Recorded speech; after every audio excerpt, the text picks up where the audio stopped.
నమస్తే, welcome to Navataram news special story. గెలుపే లక్ష్యంగా దూసుకుపోతున్న శిరీష కూటమి అధికారంలోకి రావాలంటూ విస్తృత ప్రచారం. ప్రజా వ్యతిరేక విధానాలపై తొలి నుంచి అలుపెరగని పోరాటం. స్థానికంగా జరుగుతున్న భూకబ్జాలపై ఉద్యమ పంథానించుకున్న శివంగి. పలాస టీడీపీ ఇన్ఛార్జ్ గౌతు శిరీష తొలి నుంచి కూడా ప్రజాపక్షాన్ని నిలుస్తున్నారు. ప్రజలకు ఎలాంటి కష్టం వచ్చినా తానున్నానంటూ వారి వద్దకు వెళ్ళి మద్దతు తెలియజేస్తున్నారు. ఆ నియోజకవర్గంలో మంత్రి అధికార పక్షంలో ఉండగా ఎలాంటి భయాందోళనలు లేకుండా సూటిగా శుతిమెత్తగా ప్రజా పోరాటాలు చేస్తున్నారు. అందులో ఆమె సక్సెస్ అయ్యారు. అధికార పార్టీ నాయకులు అక్కడ చేస్తున్న భూదందాను బాహ్య ప్రపంచానికి తెలియజేయడంతో పాటు సోషల్ మీడియా వేదికగా ఎన్నో పోరాటాలకు అండగా నిలిచారు. రామకృష్ణాపురం సూదికొండ ఆక్రమణలపై అలుపెరగని పోరాటం చేయడంలో సక్సెస్ అయ్యారు. ఈమె పోరాటాలతో ప్రభుత్వమే దిగివచ్చి సమస్యల పరిష్కారానికి ప్రజా దర్బార్ కూడా నిర్వహించిన విషయం తెలిసిందే. అధిష్టానం నిర్ణయించిన కార్యక్రమాలను చేస్తూ మరోపక్క ప్రజా సమస్యలను ఆలకిస్తూ వారి పక్షాన్ని నిలుస్తూ పెద్ద ఎత్తున పోరాటం చేస్తూ ప్రజలకు బాసటగా నిలుస్తున్నారు. పార్టీ పెద్దల సహాయ సహకారాలతో రానున్న సార్వత్రిక ఎన్నికల్లో టీడీపీ జెండా ఆ నియోజకవర్గంలో ఎగురవేసేందుకు ఆమె వ్యూహాలు రచిస్తూ శ్రమిస్తూ ప్రత్యర్థుల గుండెల్లో నిద్రపోతున్నారు. ప్రజా వ్యతిరేక పనులను ఆమె వెలుగులోకి తెచ్చారు. భూకబ్జాల భాగోతంపై రాష్ట్ర వ్యాప్తంగా చర్చ కూడా జరగ ప్రజా దర్బార్ను మరోసారి నిర్వహిస్తామని చెప్పినప్పటికీ ఆ మాటలు నేటికి అమలు కాలేదు. దీనిపై పెద్ద ఎత్తున నిరసనలను టీడీపీ నాయకులు తెలియజేస్తున్నారు. రానున్న ఎన్నికల్లో చంద్రబాబు నాయుడిని సీఎంగా చేయడమే లక్ష్యంగా పనిచేస్తామని గౌతు శిరీష స్పష్టం చేస్తున్నారు. సభ్యులకు, జనసేన సోదరులకు, బీజేపీ పెద్దలకు అందరికీ కూడా ప్రత్యేకమైన ధన్యవాదాలు తెలుపుకుంటున్నాను. మాట్లాడిన పెద్దలందరూ, ముఖ్యంగా సోదరులు దుర్గారావు గారు కానీ, ముందు మాట్లాడిన వసంత స్వామి గారు కానీ, మీకు 5 సంవత్సరాలుగా జరిగే విషయాలు చెప్తూనే ఉన్నారు ఇంకా స్పష్టంగా.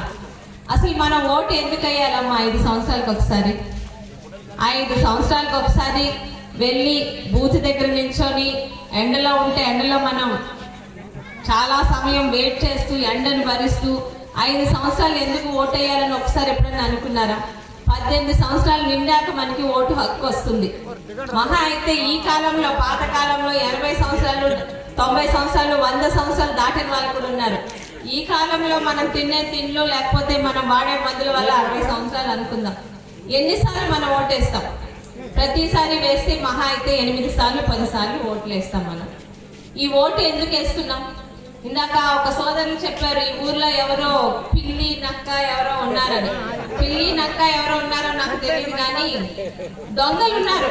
ఇక్కడే కాదు, పలాస నియోజకవర్గంలో ఉన్నారు, రాష్ట్రంలో ఉన్నారు. ఈ రోజు మేము ఇక్కడ నుంచి మీటింగ్ చేసి వెళ్ళిపోయాక ఓటర్లను ఎత్తుకుపోయే దొంగలు వస్తారు. రాత్రి వస్తారో ఉదయం వస్తారో నాకు తెలియదు. నిన్న మీటింగ్ ఎవరు వెళ్ళారమ్మా? ఇక్కడ ఏమి మీకు చేయూత రావాలని లేదా? మీకు పెన్షన్ రావాలని లేదా? మీ పిల్లలకి అమ్మఒడి రావాలని లేదా? మీరు అడుగుతారు, మీరేమి ఇవ్వట్లేదు కదా బాబు, మరి 5 సంవత్సరాలు మీరేమి చేయలేదంటే మేము చెయ్యమమ్మా, మేము చెయ్యం 5 సంవత్సరాలు. కానీ ఇదిగోండి 1,00,000 రూపాయలు, 2 లక్షలు మీ ఊరికి ఇస్తాం. ఈ 5 సంవత్సరాలు మేము ఏం చేయకపోయినా అన్ని మర్చిపోయి మీరు ఓటేయాల్సిందే అని ఒక్కసారి ఆలోచించండి. 1,00,000, 2 లక్షల, 3 లక్షల ఓటుకి 5,000, 10,000 ఎంత ఇస్తారో నాకు తెలియదు, కానీ ఈ ఓట్లు తీసుకెళ్లే దొంగలు ఈ 5 సంవత్సరాలు మీరు పడిన ఇబ్బంది గుర్తు తెచ్చుకోండి.